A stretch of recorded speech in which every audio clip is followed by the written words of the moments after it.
লাজৰ কথা চি এনেকুৱা হ'ব পাৰেনে সি সি সি সি সি সি সি তো আজকের ভিডিওটা এমন একটা ভিডিও যে ভিডিওটা দেখলে আপনারা হাসবেন না কাঁদবেন এটাই কনফিউশন। তো চলেন আসলে মেন কি কাহিনীটা। তো আমাদের আসামে যে যমুনামুখীতে যেটা ঘটনা হয়েছে যে ইলেকশন আসলে তো প্রত্যেকবারই এরকমই কিছু না কিছু উল্টাপাল্টা তো হয়ই। তো এই যে জীবিত মানুষদেরকে ভোটার লিস্ট থেকে নাম কাটিয়ে দিছে, তারা নাকি মৃত্যু ঘোষণা করে দিছে। তো আসলে এই যে ইলেকশনের কারণে জিতি মানে একদম ধারণার বাইরে হয়ে গেছে। কিছু মানুষের নাম তারা আগের থেকে ভোট দিয়ে আছে 20, 25, 30 বছর থেকে, মানে ঠিকঠাক সব ঠিকঠাকই আছে, কিন্তু হঠাৎ করে তাদের নাম ডিভোটার হয়ে যায়, হয়তো বা তাদের বাংলাদেশি বিলে ঘোষণা করে দেয়। আবার এই যে দেখেন যমুনামুখীতে জীবিত মানুষগুলা এদের নাম ভোটার লিস্টে থেকে কাটিয়ে দিছে, তারা নাকি মৃত্যু বিলে ঘোষণা করে দিছে। এই কাহিনীটা কিন্তু একবারে মিথ্যা না, আমি একদম রিয়েল কথা কইতেছি, ভিডিও প্রুফ সহকারে। তো চলেন ভিডিও ক্লিপটা একবার দেখে নেন, তারপরে ক্লিয়ারলি আপনারা বুঝবেন যে আসলে কি ঘটনাটা হয়েছিল। তো আসলে একজন দুইজন মানুষের নাম কিন্তু না, এখানে অনেক কয়জনের মানুষের নাম কিন্তু সেভাবে তারা আসলে এটা তাদের চক্রান্ত নাকি এটা আমার জানা নাই। তো ভিডিও ক্লিপটা দেখেন, তারপরে আবারও।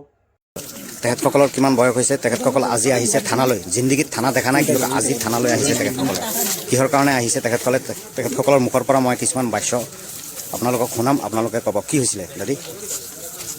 মই এই বুঢ়া হৈ গৈছোঁ, মোক বোলে মৰি গৈছোঁ, আপোনাক মানে মৃত ঘোষণা কৰিছে। মৃত্যু ঘোষণা কৰি দিছে। আপোনালোকৰ গাঁৱৰ কিমানজন মানুহ হ'ব? মই 31 জন। 31 জন মানুহ। এইবিলাক এপইণ্টমেণ্ট লেটাৰ নহয়, এইবিলাক হ'ল জীৱিত মানুহৰ ডেথ চাৰ্টিফিকেট। আচৰিত ঘটনা, জীৱিত মানুহৰ ডেথ চাৰ্টিফিকেট। আপোনালোকে ভাবকচোন এবাৰ, তেখেতসকলক মৃত ঘোষণা কৰিছে, তেখেতসকলক মৃত ঘোষণা কৰিছে।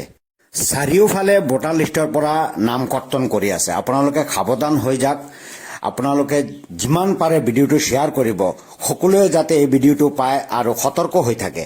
চাৰিওফালে ভোটাৰ লিষ্টৰ পৰা নাম কৰ্তন কৰি আছে। কৰ্তন কৰিছে কোনো কথা নাই, জীৱিত মানুহক যে মৃত বুলি ঘোষণা কৰিছে এইটোৱে লাজৰ কথা চি এনেকুৱা হ'ব পাৰেনে C C C C C C C.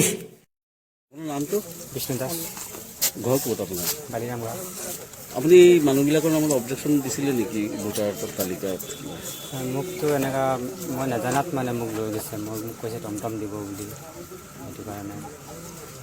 ঘটনাটো হৈছিলে ধৰক মোক কেইদিনমান আগত ফোন কৰি আছিলে, এইবিলাক নম্বৰবিলাক অচিনাকি নম্বৰ, মই চিনি পোৱা নাই। এতিয়া মোক কৈছে ভোটাৰ ID লাগে বুলি, আৰু কি কৈছে টমটম এটা এপ্লাই কৰি দিম বাছ, ইমানখিনিয়ে। মই সুধিছিলোঁ এইখিনি কি লিখা আছে ইংলিছত, মই ইমান ইংলিছ পঢ়া নাজানো ইমানখিনি। সুধিছিলোঁ সিহঁতক, একো নক'লে সিহঁতক। এতিয়া কি গম পালে আপুনি? এতিয়া গম পাইছোঁ, এতিয়া মানুহৰ ভোটৰ নামবিলাক কাটা হৈ গৈছে।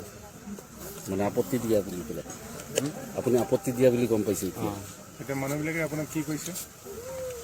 মানুহবিলাকে মোক একো কোৱা নাই সিহঁতে এতিয়াও। এই যে যিখিনি মানুহ আহিছে এইখিনি আপোনাৰ গাঁৱৰ মানুহ নেকি? অঁ, এইখিনি মোৰ গাঁৱৰ মানুহ চিনি পায়? চিনি পায়, মই 2 নম্বৰ গাঁৱৰ। এইখিনি মানুহ প্ৰকৃত মানুহ নে সন্দেহজনক মানুহ? প্ৰকৃত নাই, আপুনি যে অবজেকশ্যনটো দি দিলে এনেকুৱা কথা কৰি এইটো মই নাজানা দি দিছিলোঁ, মই মানে ইংলিছ পঢ়িব নাজানো না, সেইটো। ভোটাৰ লিষ্টত আমাৰ নাম আছে। এতিয়া অলৰেডি জানুৱাৰীত যে খচৰা আহিছে ইয়াতো নাম আহিছে, ইয়াৰ পিছত কিবা এখন আহিছে। আমি এতিয়া নোৱাগাঙত যাব লাগে বিহুলৈ আমাক ক'লে, এইটো নাই, এইটো ডকুমেণ্ট লৈ যাব লাগে তাত। ক'ত যাব লাগে? নোৱাগাঙত। নগাঁও ক'ত? ইলেকশ্যন অফিচত? অঁ, আপোনাৰ নামত কমপ্লেইন কোনে দিছে? প্ৰবীৰ চন্দ্ৰ। চিনি পায় মানুহটো আপুনি? অঁ, চিনি পাওঁ, আমাৰ গাঁৱৰ ঘৰৰ লগৰ মানুহ।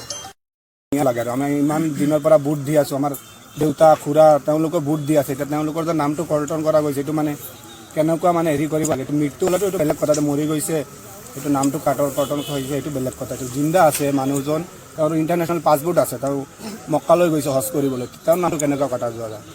তো আপোনালোকে ভাবক। গাঁৱৰ নাম হৈছে যমুনামুখ, ইছলামপট্টি, এরাকপিলি মাঝ। তো ঘটনাটা ভাবেন তো কত দূর পর্যন্ত। একজন মানুষ ভারত থেকে 5 ফুট বানায় কিন্তু সে ওয়াজ করবারও গেছিল, হজে গেছিল, মক্কাতে গেছিল, কিন্তু সেই মানুষটার নামও কিন্তু এইভাবে কাটে দেওয়া হয়েছে, তারা নাকি মৃত। তো এই ঘটনা কিন্তু একদমই কমপ্লিটলি আলাদা। তো আসলে এটা কি চক্রান্ত এটা আমার আসলে জানা নাই।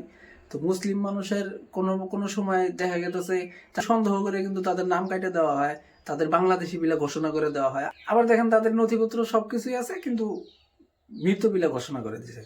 তো আপনারা কিন্তু ভিডিওর মধ্যে স্পষ্ট ক্লিয়ার ভাবে কিন্তু দেখলেন, বুঝলেন। তো আসলেই আপনারা কি বলবেন কমেন্ট বক্সে নিশ্চয় বরিয়া করে জানাই দিবেন। তো ভালো থাকবেন, সুস্থ থাকবেন। আজকের মতো এতটুকু মিলতেছি, অন্য একটা বেড়ে আজকের মতো বাই।